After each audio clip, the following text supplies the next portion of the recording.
From the nation's capital in Washington, D.C., Cole on Congress. The program discussing national issues that affect Oklahoma.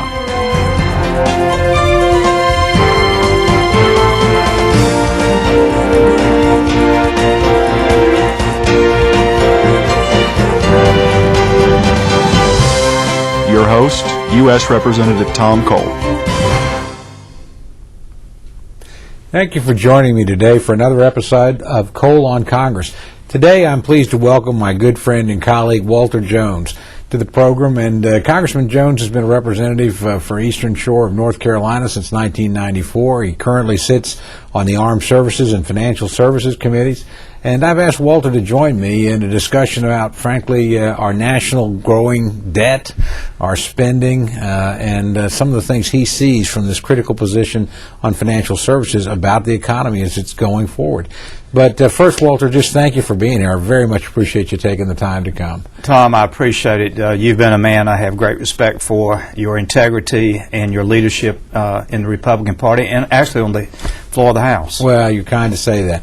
But I want to start, actually, so they get to know you a little bit and talk about your dad, because you're one of those unusual guys who's actually got a family history in this, and your father had a very distinguished service in Congress, and I'd like to ask you sort of how you got the idea of going into public life and a little bit about your relationship with him.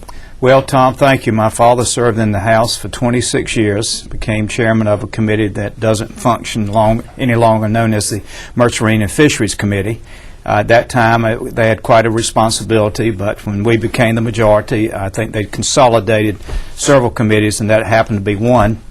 My father was a conservative Democrat from Eastern North Carolina, and actually he was one of the most unusual. He graduated from NC State back in the early 30s and worked as a salesman in Eastern North Carolina, and then actually became a recorder's court judge. You didn't have to be an attorney at the time. He was not an attorney.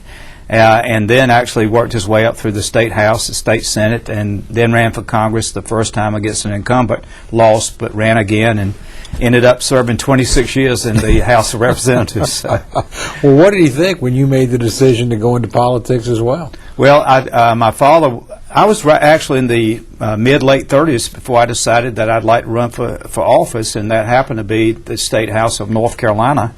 And my father and I used to have many interesting conversations, one that I think fits in with the title of your show today. I will never forget in the mid-'80s, my father was home in North Carolina. I went up on a Saturday afternoon to have conversation with him, and as we were talking, I said to my father, I said, why don't you all in Congress balance the budget? We have a state law that says in North Carolina you balance the budget. And my father said to me, he said, Walt, he said, can you imagine how many people would be upset if you tried to balance the budget in Washington? And I said, well, then what are you going to do? You have a granddaughter, my daughter, who at that time was 12 years old. I said, what's her future going to be if we don't balance the budget? And he said, well, we'll just print more money. Well, Tom, that's been the problem that we've seen in your subject today, quite frankly. We can't keep printing more money because we know what that'll lead to. Well, you came here with part of the original Republican Revolutionary class of 1994, and you really were part of accomplishing something I think a lot of people didn't think they'd ever see, which was 4 consecutive balanced budgets, a remarkable achievement, done in a bipartisan way with a Democratic president and a Republican Congress. So you sort of showed us that it can be done. Now, we've not been able to do it, obviously, under the Bush, and we're now in a period with President Obama. I'd like your thoughts on the level of spending that you're seeing now and what you think the prospects are going forward to repeat what you achieved earlier in your career and have a balanced budget. Tom, you're right about the previous administration. They were not good stewards of the taxpayers' money. And even though I supported our nominee for the presidency when Mr. Obama won, I wanted to wish him the very best. And when he ran his campaign, I really thought maybe he'd be more of a centrist, not such a big spender. But then after he'd been in office 30 days, 50 days, all of a sudden all this big spending that I'm very concerned about, truthfully, that if we don't get a handle on this soon rather than later, I'm not sure there's going to be any hope later to control the spending, because we know that we owe the Chinese $800 billion, The Chinese 2 weeks ago made a statement, the finance minister of China, that maybe it's time not to buy America's debt. You know better than I what that will do to this country. Well, let me ask you this. What do you think the consequences are of spending at this rate? What do you see if we don't get that under control? Can we do what your father suggested, just print the money? What are the consequences of doing that? What do you see happening to our tax structure down the road if we continue to spend at this level? Tom, if we continue to spend, Ron Paul's a very dear friend of mine. I know he's a very dear friend of yours. And Ron Paul has said many times, when you print more dollars and put them in the market, nobody's earning the dollars, you're just flooding the market, then what's going to happen? Probably inflation will start raising its ugly head. My thinking, quite frankly, is if we do not get a handle on it now, I'm talking about this year, next year, and the year after that, I don't know how you can continue, whether a Republican wins the White House or Mr. Obama gets a second term, without having astronomical tax increases. You just can't keep doing what we're doing. I am probably more of a Pat Buchanan Republican than anything, to be honest with you. I've seen this country send its jobs overseas. I've seen this country trying to police the world, and I just don't think you can do either. Well, tell me a little bit about the things you think we could do, maybe in the area of entitlement programs. We haven't really talked about that much. And to the president's credit, he's actually raised it a couple times. But I understand that Speaker Pelosi sort of encouraged him not to open that door. But I don't, personally know how you ever get control of spending until you sometimes sit down and deal with the really tough issues. Things like, Medicare, Medicaid, Social Security have got to be brought under control as well. Well, your point about both Social Security and Medicare are right on target, because Medicare really is the first one of the two that is in deep trouble, that could actually be bankrupt in the next 5 to 6 years. And I think that if the Congress, both parties, I want to see Ms. Pelosi reach out more to our leadership, and you're part of that, and say to the Republicans, we can't fix this alone. And I actually said this when we were the majority. We have to work together for the good of the people. I know that's true in Oklahoma. I know it's true in eastern North Carolina.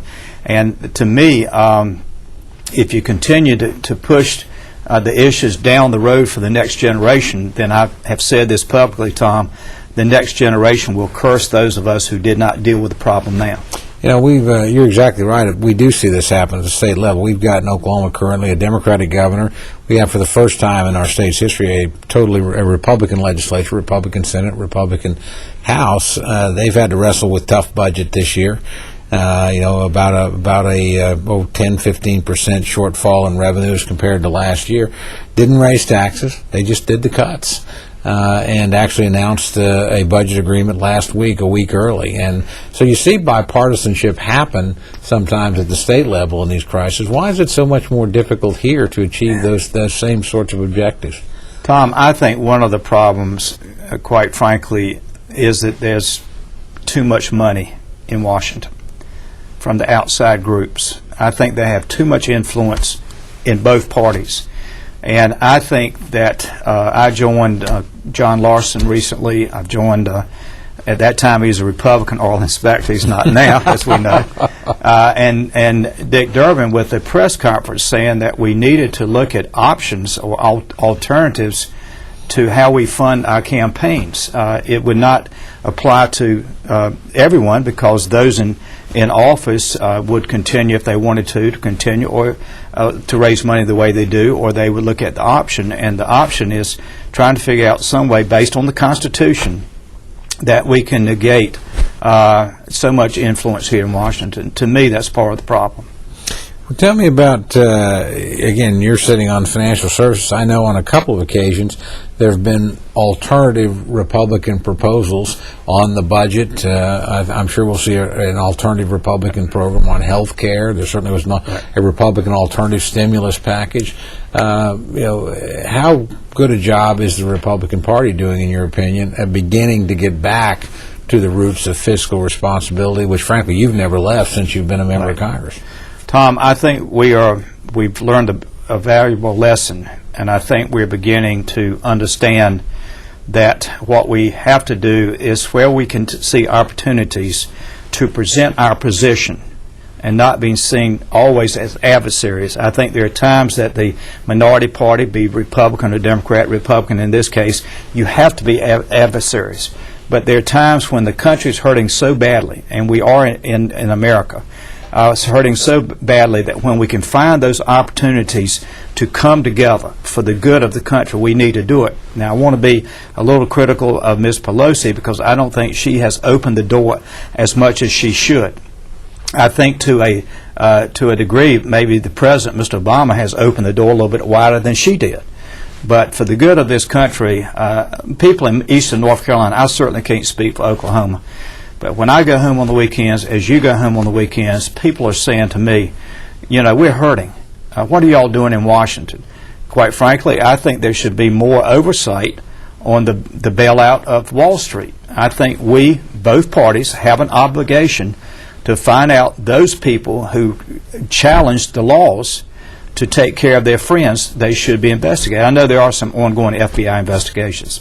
What do you think about a special oversight committee that would literally focus on either TARP money or certainly, I know to the President's credit, they've tried to put some controls on the stimulus money that's going out, and they've got an inspector general, and he's been empowered to do a lot of things. But again, our record, as you suggest, hasn't been very good in those areas. Tom, I believe that there should be an oversight when you're talking about the billions of dollars that we use to bail out Wall Street and other banks in this country. I think the American people, the taxpayers in Oklahoma and North Carolina and across America, have a right to see where that money went and how that money was invested and spent. And I would love to see a Wall Street commission on the House side. I don't know how it should be structured. I don't know the politics of that, but I really think that Andrew Cuomo, the New York Attorney General, is really pushing hard to investigate how these dollars were spent in New York, and whether they were justified or not. And I think we have that same responsibility. You know, and that ought to be something, honestly, at some level we could find a way to do in a bipartisan way, because the vote for and against it was bipartisan. That is, neither party could have passed it on their own, and frankly, those that voted for it felt we were in a national crisis, and I know they did what they thought the right thing was. I think those that voted against it felt the same way, and so it's actually one where the debate was actually of a pretty high level. That is, you didn't see the normal casting of stones and partisanship, and there was a real effort there. But I think there's a genuine desire, no matter which side of that debate you were on, to make sure that any money that was spent appropriately, is accounted for. So I actually think that could be one of the areas in which we could find a little bit of bipartisan cooperation. Tom, I agree. I've actually, I'm one of the individuals, I guess that's why I said I'm a Pat Buchanan American, because I would love to see a moratorium on trade agreements. And I'm trying to get to the point that we were just talking about. Marcy Kaplan and I have had a very good working relationship. She's from Ohio. She's a Democrat. But trying to save American jobs, and that's just how we feel. But from that, we've had a discussion and felt that the Congress needed to do more in trying to say to the American people, we want to know how we spent your taxpayers' money. We want to know how it was spent on these Wall Street as well as in the banks. So I think there is something. Maybe you and I can talk about this when we get back from the memorial break, because to me, I think the American people would applaud a bipartisan commission to look to see how these monies are being spent. No, I think without question you're right. And you know, we've done that, and I saw Tom Davis with a lot of Democratic skepticism do a marvelous job of just that after Katrina. When we did a real oversight hearing and went back and asked a lot of tough questions, found out some things that went wrong, some things that went right, and learned a lot from it. I think will serve the country well. And I think some of our friends on the other side questioned whether or not Republicans would do that. I think Tom Davis in that case really did rise to the occasion. He was an outstanding member. I hated to see him leave Congress, but Tom, I believe people like you and I won't say anything about myself, but you are a man of integrity. You're a man that people look at and know you're an honest broker, if I can use that term. And I think that that we really should look at the possibility of trying to get a bipartisan group together, because I heard today when I drove in from North Carolina, my staff was telling me that, I don't know if it's the treasurer of California, but some leadership in California is asking this administration for TARP money to help bail out California. Well, that certainly wasn't any place in the bill that was passed. That's what I mean. I think they've already done pretty well out of the stimulus package, quite frankly. Let me ask you this. You mentioned and you alluded a little bit to the amount of foreign debt. There was a time when we borrowed money, basically we were borrowing it from ourselves. Most of the people that lent the government of the United States money at time of war or deficit spending were Americans. That's increasingly not the case. A large portion of our debt is held by countries overseas, China obviously being one of the major ones, but certainly not the only one. What do you see as the consequences of that longer term for our country? Tom, I think it just will add to the weakness of America, quite frankly. I think it's just ironic that I've been opposed to foreign aid ever since I've been in Congress, and I will tell you that when a nation like America has to borrow money from foreign governments to send foreign aid. Now, I'm sorry, that to me just doesn't make any sense. I'm glad to see you smile, because I'm telling you, when I mention this in eastern North Carolina, people say, well, have y'all lost your mind? You're borrowing money that you don't have to send overseas. Now, let me state that if it was a disaster of some sort, earthquake or whatever, I can see then we need to come together as the world to help each other out. But to have foreign aid, I mean, we'll borrow money from Mexico to help us pay our bills. And Tom, I think a disaster is headed. I don't want to be a prophet of doom, but I've listened, as you have, to experts on the debt. David Walker, former Comptroller General of the GAO, now with the Pete Peterson Foundation out of New York. And David Walker has been one of the strongest advocates of a nation that has to borrow money to pay its bills will not long be a great nation. Well, I agree that a day of reckoning is coming, and frankly, I think it's more likely to happen sooner than later in terms of some of these expenditures. And I don't know how you feel about this bill, and we didn't have a chance to talk about it earlier, but I've signed on as a co-sponsor with the bill that Jim Cooper and Frank Wolf have offered, which would basically set up a bipartisan commission to look at our entitlement spending. Spend a year, anybody could testify. There'd be, the speaker would appoint some members, the minority leader of the administration, what have you, and they'd come back to us with an up or down plan. Now, it might not be I always tell people, if you want to get rid of a lot of congressmen, this is the way to do it. It's not going to be a happy vote. But, somehow, some way, we've got to force the institution to face up to the consequences of our actions. And if we didn't pass the bill, I think the debate would be worthwhile in terms of educating the American people what's at stake. Tom, I totally agree. I think I did go on that bill as well and join you and Frank and Jim on that. I don't think we have the luxury of time. I hope I'm wrong. I really do. I hope I'm wrong. But I have said many times in my district, we're in the 11th hour of a 12-hour clock. And that's where I think we are. I have somewhat of majored in history. I wouldn't say I'm an expert. I didn't get a graduate degree in history. But, I've watched this. I read the book, which I would suggest to some of you viewers, by Pat Buchanan, A Day of Reckoning. He reminds in the book history and how history parallels now with America. And it's a great concern to me, because that's why I would go back to this other issue. I don't think America can police the world anymore. Our troops are worn out. Our money we are spending more than we have, and our troops are tired. And I think you have to have a strong military. You've got to be smart. You've got to defend this country. You've got to go after those who attack America.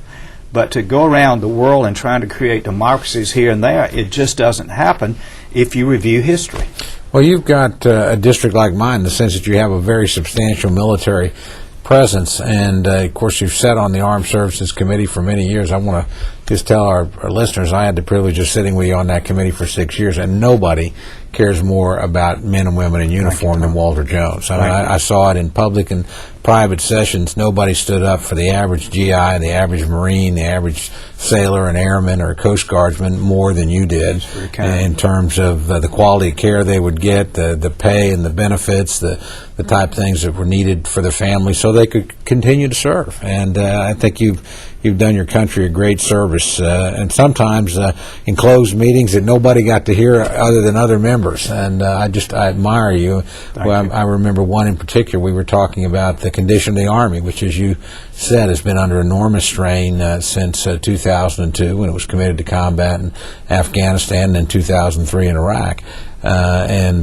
You raised some really tough and good questions there.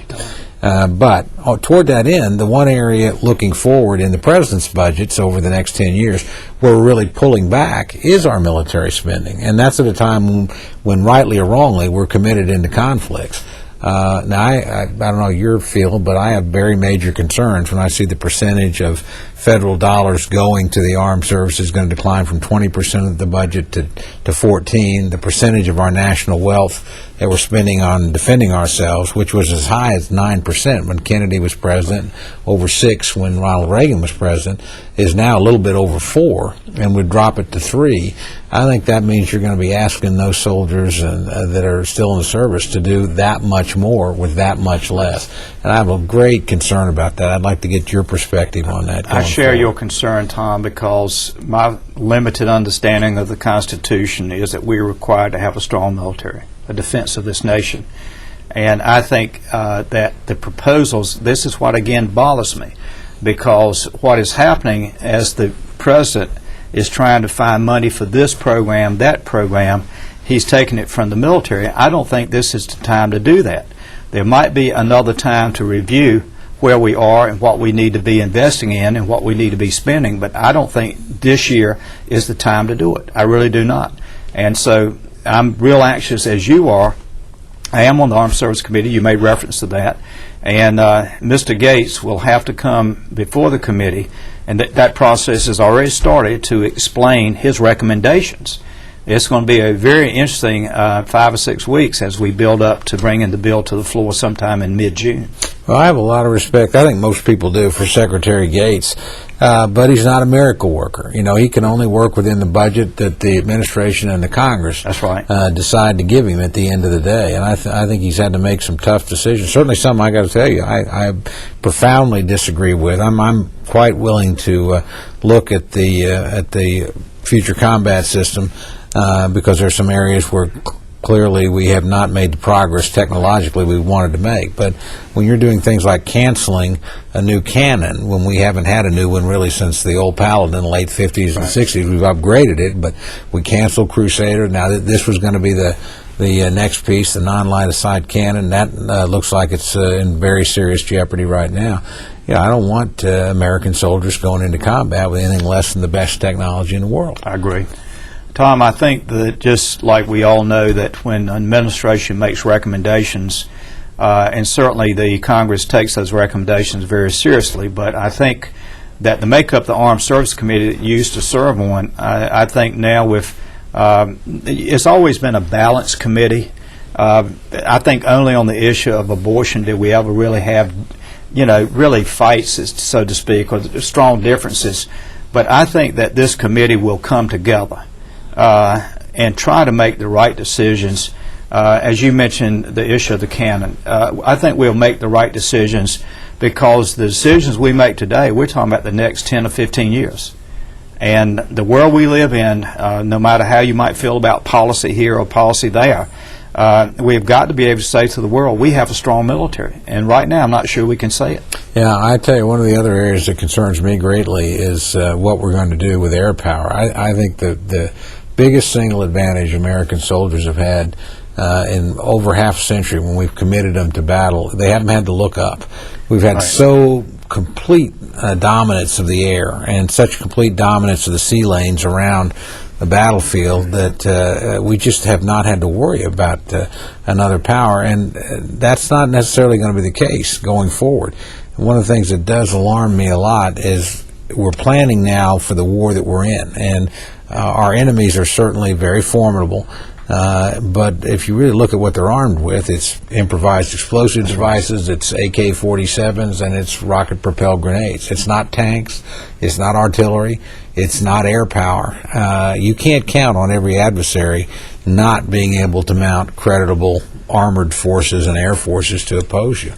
Well, Tom, just like China, I look at the what they have put since 1994. They have tripled their investment in the military in China. They read the newspapers, they have the intelligence, they see the TVs, they know that America right now, that our military is in a very stressed situation, both manpower and also equipment.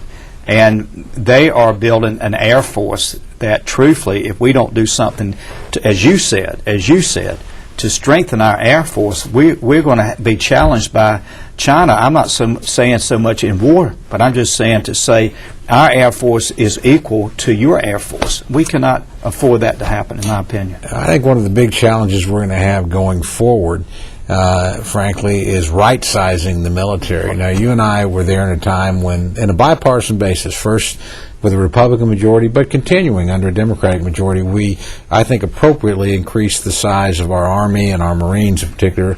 How do you see that going forward? Will we be able to achieve the goals that we set out, and do you think we need to go further?